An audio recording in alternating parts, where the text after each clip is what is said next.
Cambridge IELTS 6 by University of Cambridge ESOL Examinations, published by Cambridge University Press. This recording is copyright. CD 1. Test 1. You will hear a number of different recordings and you will have to answer questions on what you hear. There will be time for you to read the instructions and questions, and you will have a chance to check your work. All the recordings will be played once only. The test is in 4 sections. At the end of the test, you will be given 10 minutes to transfer your answers to an answer sheet. Now turn to Section 1.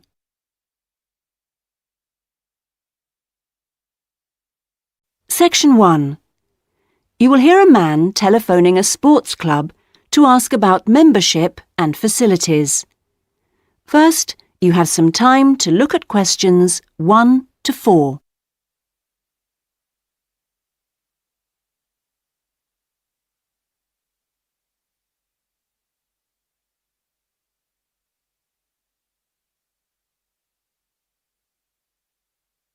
You will see that there is an example that has been done for you. On this occasion only, the conversation relating to this will be played first. Good morning. Sorry, it's gone 12. I'll start again. Good afternoon, Kingswell Sports Club. How can I help you? Oh, good afternoon. I was wondering if you could give me some information about membership and facilities. The name of the sports club is Kingswell, so Kingswell has been written in the space. Now we shall begin. You should answer the questions as you listen, because you will not hear the recording a second time. Listen carefully and answer questions 1 to 4. Good morning. Sorry, it's gone 12. I'll start again. Good afternoon, Kingswell Sports Club. How can I help you? Oh, good afternoon. I was wondering if you could give me some information about membership and facilities. Of course. What would you like to know? Do you have tennis courts, for example? No, I'm afraid we don't. We're primarily a golf club. What about football? I heard you had a team. No, I'm sorry. Perhaps you're thinking about Fresham Sports Centre. Oh, right. I know it. I've played badminton there. Have you? They've got a lot of facilities we don't have, and vice versa. We do have a Keep Fit studio, which is very popular with members, and then as well as that, there's swimming, of course. That's good. I like to swim every day. We have a range of classes, too. Do you have judo classes? I'm keen to learn. Well, at the moment, we offer kickboxing. We're planning to add judo and stretch classes soon. We're currently running a range of yoga classes, too. What about relaxing after exercise? I assume you have a restaurant or something? At the moment, we've got a salad bar, which is very popular. We'll also have a fully licensed restaurant by the end of the year. Sounds good. Before you hear the rest of the conversation, you have some time to look at questions 5 to 10.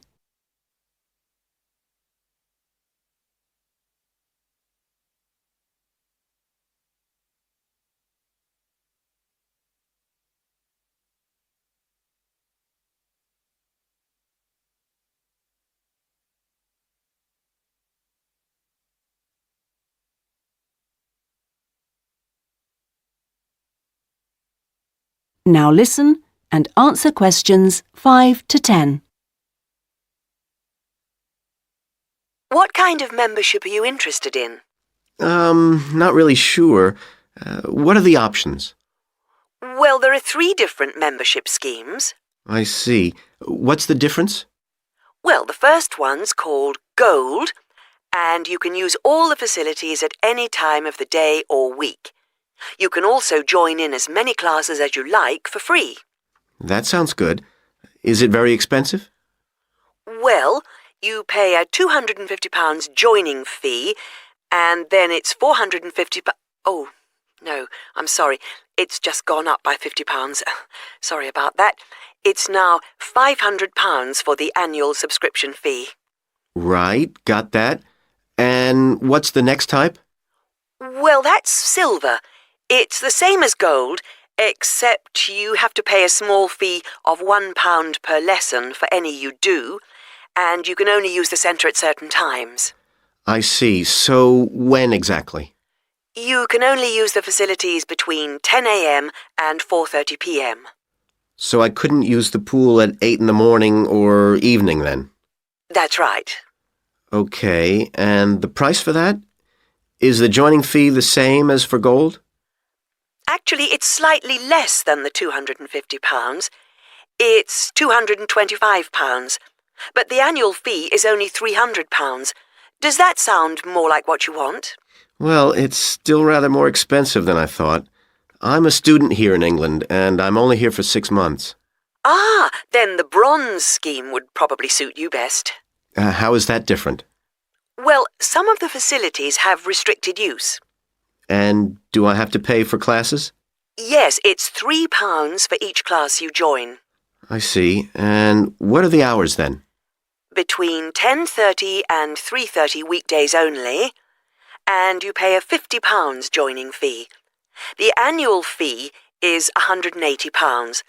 It works out at £15 a month, so that would be quite a lot cheaper. Oh, that should be all right. I could come in my free periods. What do I have to do if I want to join? Well, we book you in for an assessment with an instructor who will show you how to use all the equipment.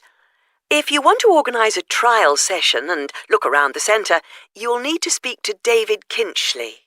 Could you spell that, please? Yes, David, KynchleY.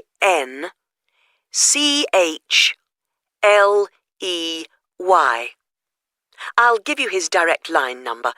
It's 0458 95311. Thanks. Thank you for calling Kingswell Sports Club. That is the end of section.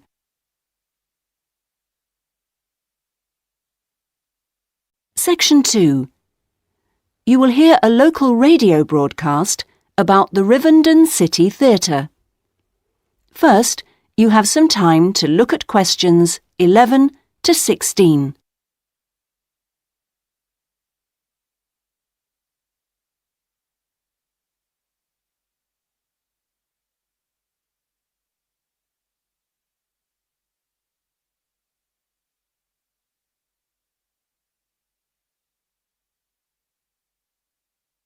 Now listen carefully and answer questions 11 to 16. And here on Radio Rivenden, we have Lynn Rawley, the Public Relations Officer of our own Rivenden City Theatre. Hello, Lynn. Hello. Now, the theatre is reopening soon after its 3-year redevelopment program, isn't it? That's right, and there are a lot of improvements. The first thing people will see when they go in is that the foyer has been repainted in the original green and gold. Then the box office has been reoriented with its own access from the side of the building instead of through the foyer, which means it can be open longer hours and has more space too. The shop that used to be in the foyer, which sold books and CDs, is the one part of the redevelopment which isn't yet complete. The plan is to find new premises for it near the theatre, and we've had difficulty finding somewhere suitable. We hope to reopen the shop in the next few months. Will audiences find any difference in the auditorium? Yes, we've increased the legroom between the rows. This means that there are now fewer seats, but we're sure audiences will be much happier. And we've installed air conditioning so it won't get so hot and stuffy. We already had a few seats which were suitable for wheelchair users, and now there are twice as many, which we hope will meet demand. Something else that will benefit audiences is the new lifts. The two we used to have were very small and slow. They've now gone, and we've got much more efficient ones. Anything for the performers? Yes, we've made a number of improvements backstage. The small dark dressing rooms we used to have been converted into 2 large airy rooms, so they're much more comfortable now.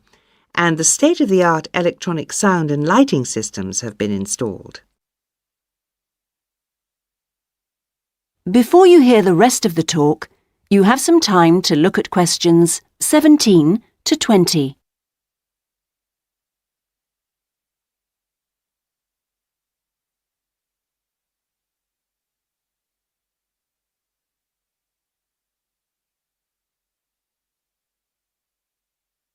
Now listen and answer questions 17 to 20. Okay, so what's the first play that audiences can see when the theatre reopens? We've got a very exciting production of Peter Shaffer's Royal Hunt of the Sun, which is currently touring the country. That starts on October the 13th and runs till the 19th. We're experimenting a bit with the time the curtain goes up. We used to start all our performances at 7:30, but that made it difficult for people to go home by public transport. So instead, we're beginning at 7, because at 9:45, when it finishes, there are still buses running. Tickets are already selling fast. The Friday and Saturday performances sold out almost immediately, and in fact now there are only tickets for Monday and Thursday. How much are they? We've introduced a simpler price structure. Ticket prices used to range from £6 to £30, but now they're all £18.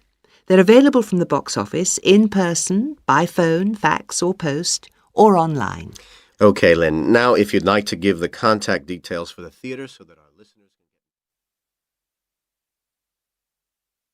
can... That is the end of section 2. You now have half a minute to check your answers.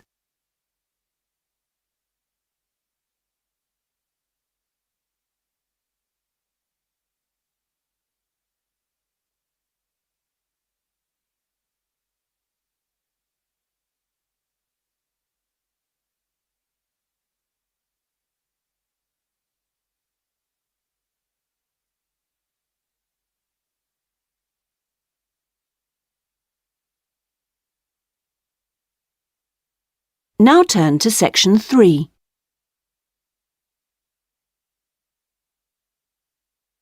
Section 3. You will hear a man inquiring about college courses. First, you have some time to look at questions 21 to 25.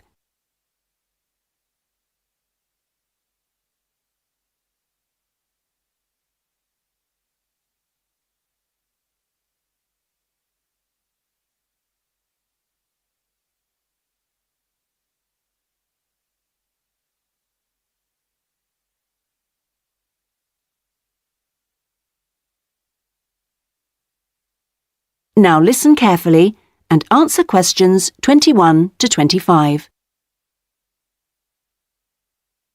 Hello, can I help you?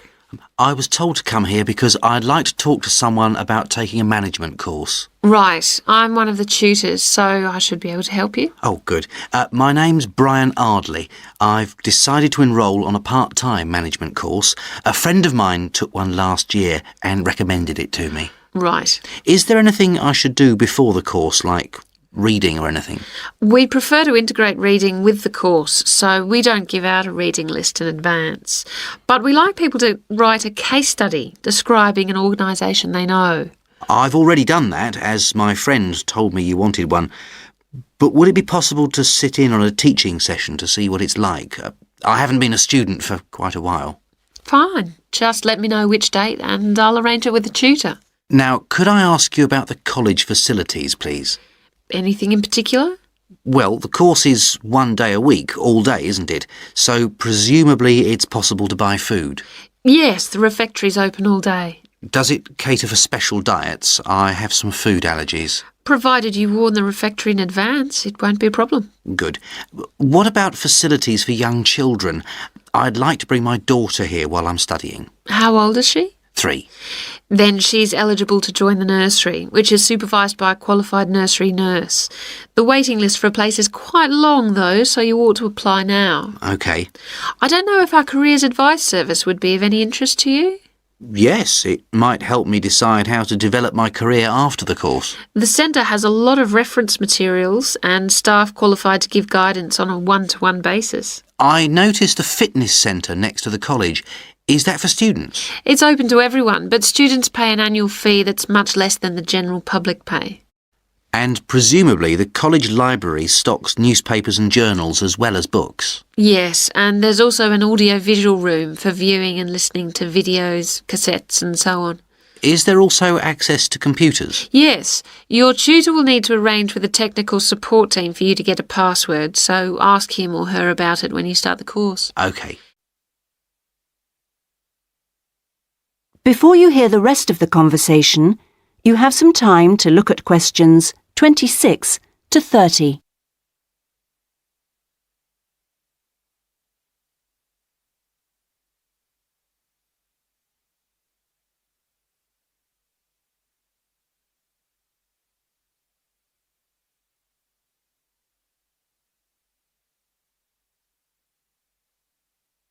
Now listen and answer questions 26 to 30.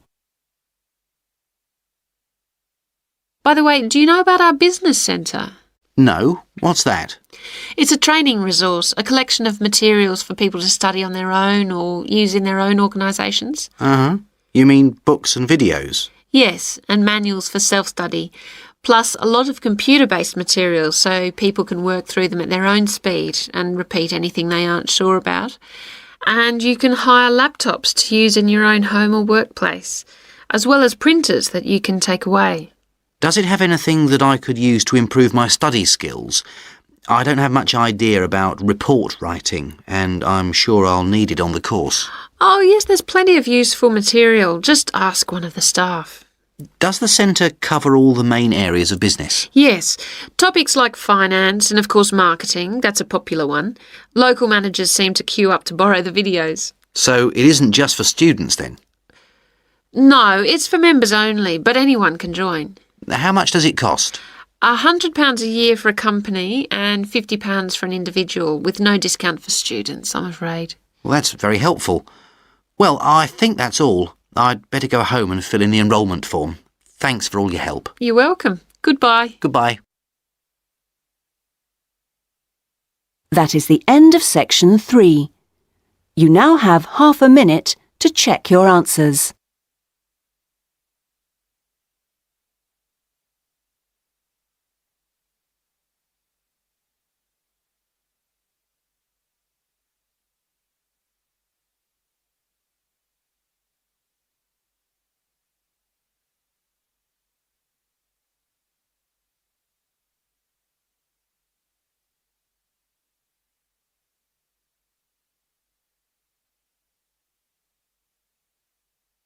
Now turn to section 4.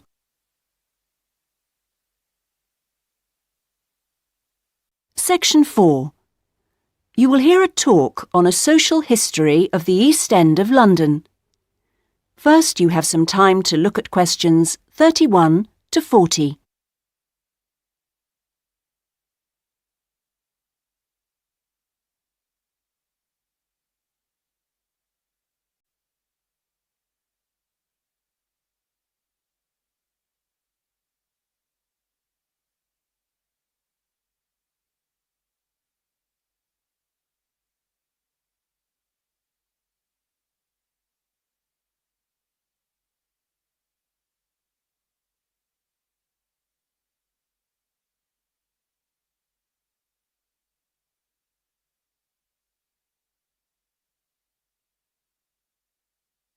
Now listen carefully and answer questions 31 to 40.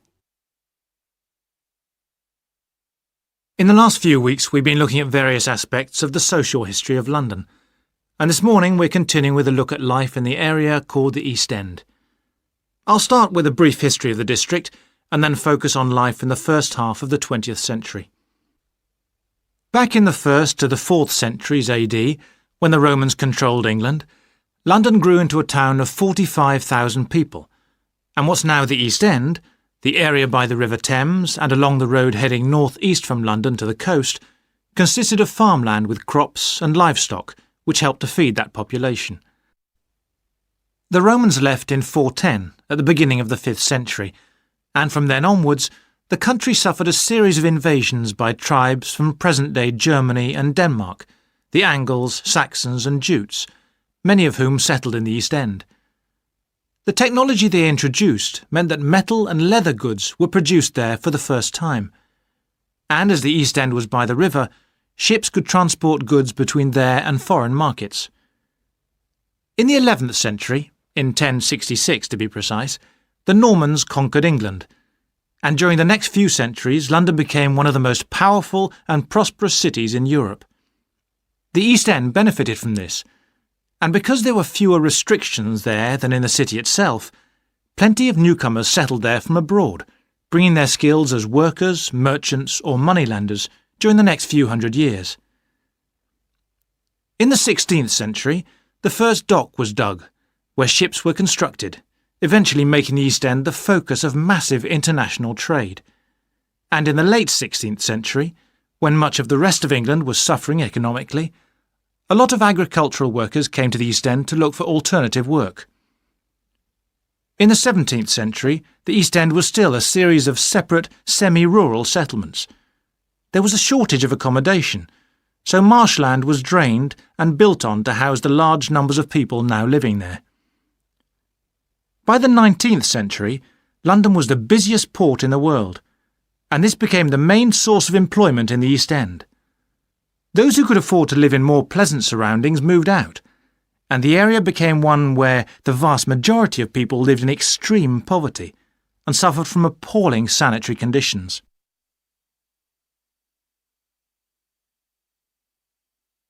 That brief outline takes us to the beginning of the 20th century, and now we'll turn to housing. At the beginning of the century, living conditions for the majority of working people in East London were very basic indeed. Houses were crowded closely together and usually very badly built because there was no regulation. But the poor and needy were attracted by the possibility of work, and they had to be housed. It was the availability rather than the condition of the housing that was the major concern for tenants and landlords alike. Few houses had electricity at this time, so other sources of power were used, like coal for the fires which heated perhaps just one room. Of course, the smoke from these contributed a great deal to the air pollution for which London used to be famous. A tiny, damp, unhealthy house like this might well be occupied by 2 full families, possibly including several children, grandparents, aunts and uncles. Now, before I go on to health implications of this way of life, I'll say something about food and nutrition. That is the end of section 4. You now have half a minute to check your answers.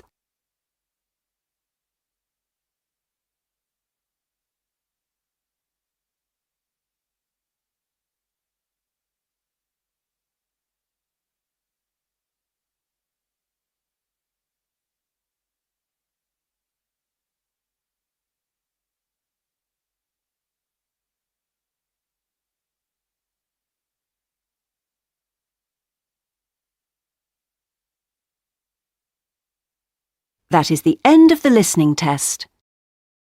In the IELTS test, you would now have 10 minutes to transfer your answers to the listening answer sheet.